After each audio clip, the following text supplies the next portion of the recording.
You owe the world your potential. You owe to the world whatever you can bring out the best of you, and leaving this world empty. Because that's the point. You're not going to leave this world filled with a lot of stuff that you don't give it out.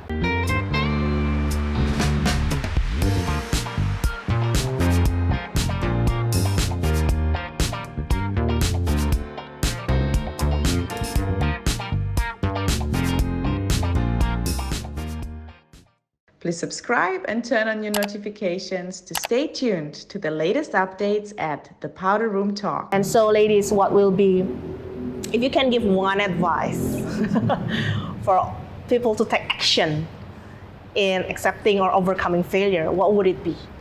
I think it's really good to practice on something completely simple. Like, how do I say this?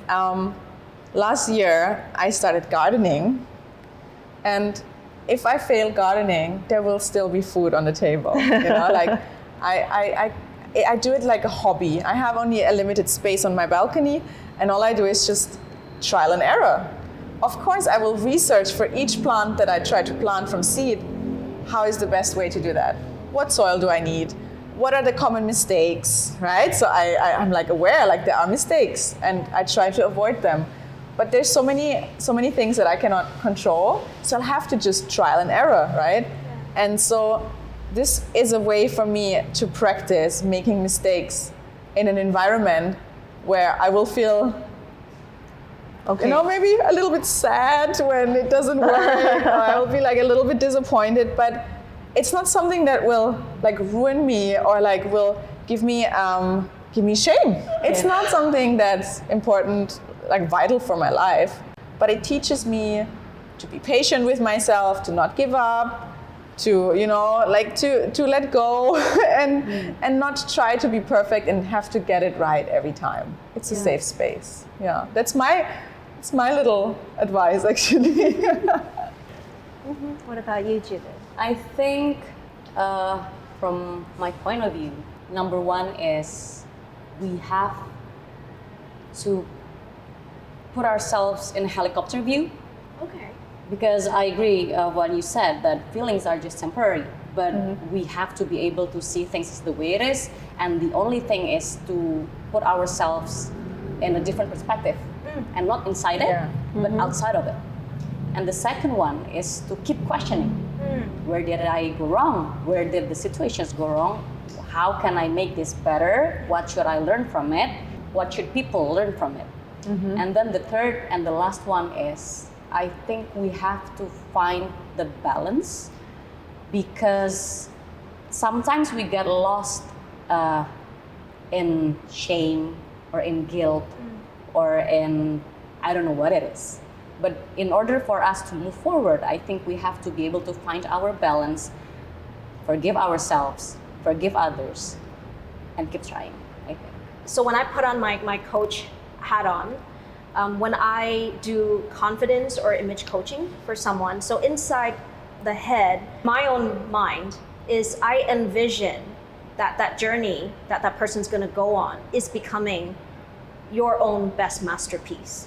It's not someone else's best masterpiece, because, you know, earlier on we were mentioning society is very competitive, and it's that pressure of being compared and being accepted that makes us so afraid to fail. But you are your own masterpiece, you know, like nobody can fail like you, nobody can achieve success like you too. The formula is just a little bit different. The key habits and elements are generalized, but the little touch that you bring to the table will definitely, absolutely be completely different. So if I were to encourage someone that is young, in terms of like how you would fail forward and embrace failure, is to realize that, you know, like nature and in the world, there's hills and there's also valleys. You know, you just gotta go out and live a little. You got to go out and actually experience life. And I think when you're actually young, you know, like I wish my younger self had fallen a lot more times if I understood that I had the option instead of being told that I didn't. Because I think when you're very young and when you fall down, one of the key gifts that youth has given you is strength and vigor. So when you fall down, you can dust yourself off so much more easily because you still have strength to rebuild. And that's a gift. And so don't aim for any form of like perfection or be so afraid to make mistakes. Instead, be daring to try things. I'm not saying go out and like, cause ruckus. That's not what I meant. But go out and explore your daring ideas, because if not, you owe the world your potential, And on the other side, if I were to encourage someone that was courageous and how do you at this point now become your best masterpiece, I want to remind people that when you have arrived at a certain age, there's some, life experiences are lessons. So whenever you embark on something new again, you're not starting like a young person with no foundations on nothing. All that information and knowledge that you have already about yourself, your strengths, what you're good at, what you're really, really bad at, those are powerful information for you to start again. And this time, it is highly unlikely that you will repeat the same mistakes after you have gone through that process of that inner work. And that means your next attempt is absolutely going to be much more successful than your first failure. So start. Don't wait anymore. Don't, too late I didn't, because I don't think we have time at that point, We have to go out and try. And again, we owe the world and the people that we have influence in our lives that gift of ourselves, that only we have that unique DNA to actually project out to the world. Nobody can do it the same way that each individually we can actually contribute. So I really encourage people to go out and just fail forward and and strive.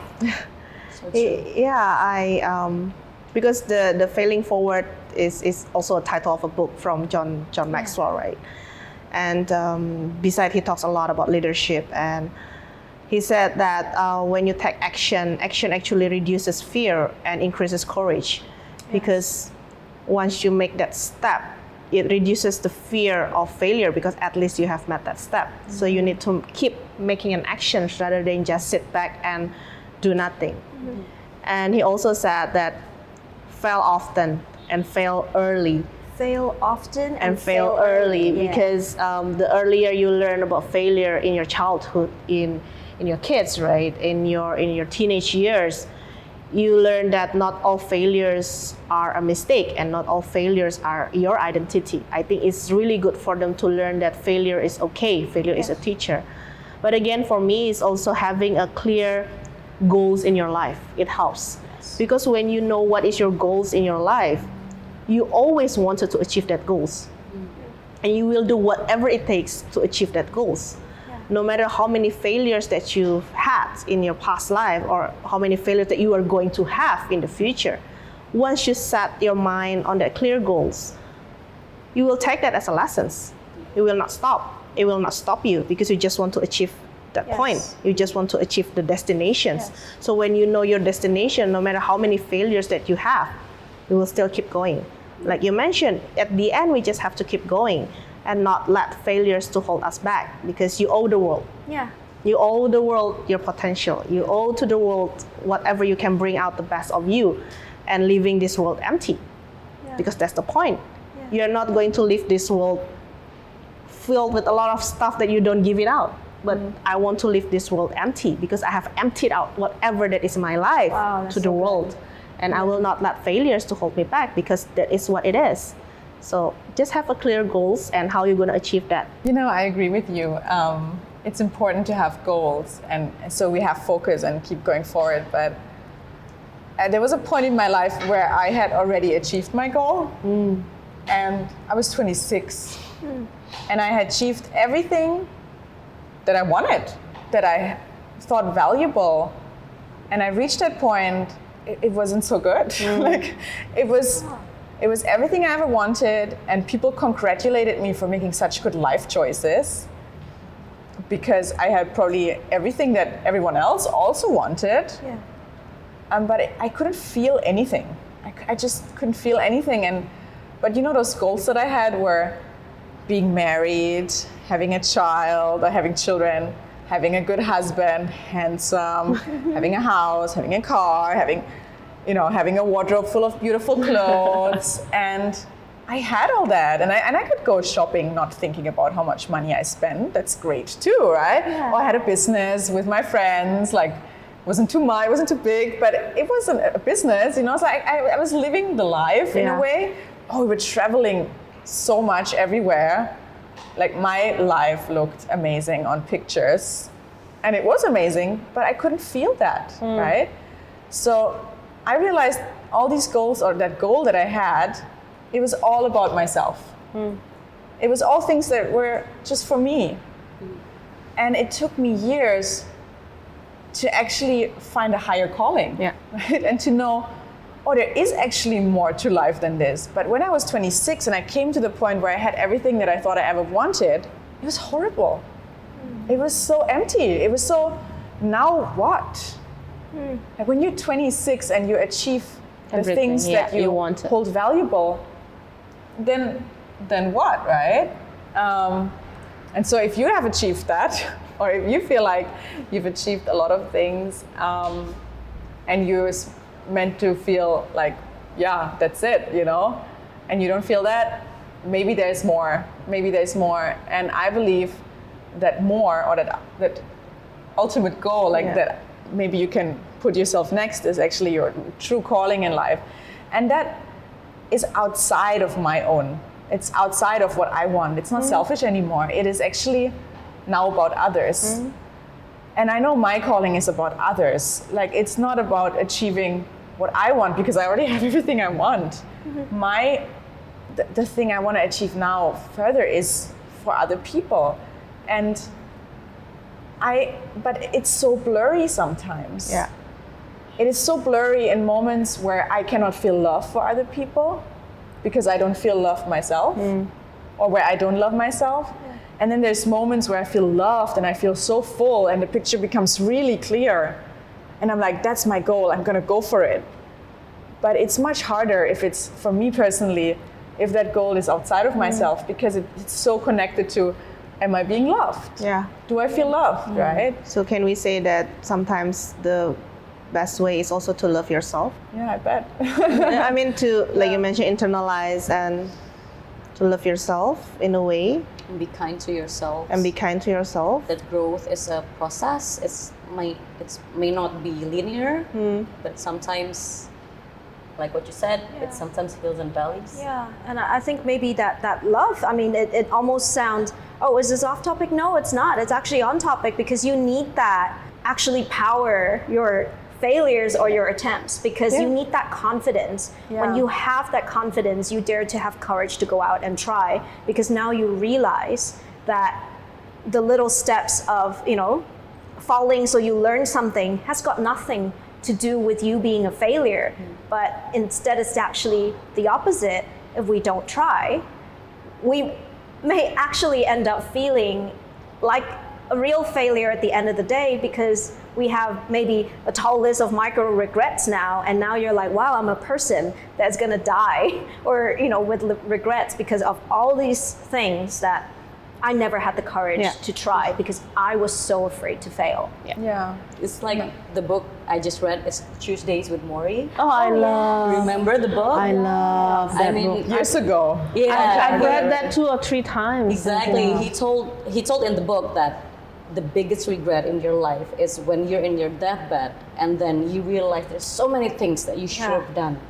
And I think we can agree that we don't want that to happen in the future. So we have to live our fullest life with the regrets. But I think those regrets are probably not about things that we haven't achieved for ourselves, but things that we haven't given to others. Yes. That's true. So to our audience, I really hope that our conversation today has been helpful, because we've been able to actually give you something valuable that you can take away, trigger some deeper thoughts within yourself, and encourage you to actually have courage to achieve in life and embrace the little steps of failure that would be inevitable. At the same time, through our conversations, you would have learned that most of the failures that actually occur in life, many are actually beyond our control. But how we actually react to that failures and those mistakes, how we pick ourselves up, is actually the important elements for you to actually move into your future with success.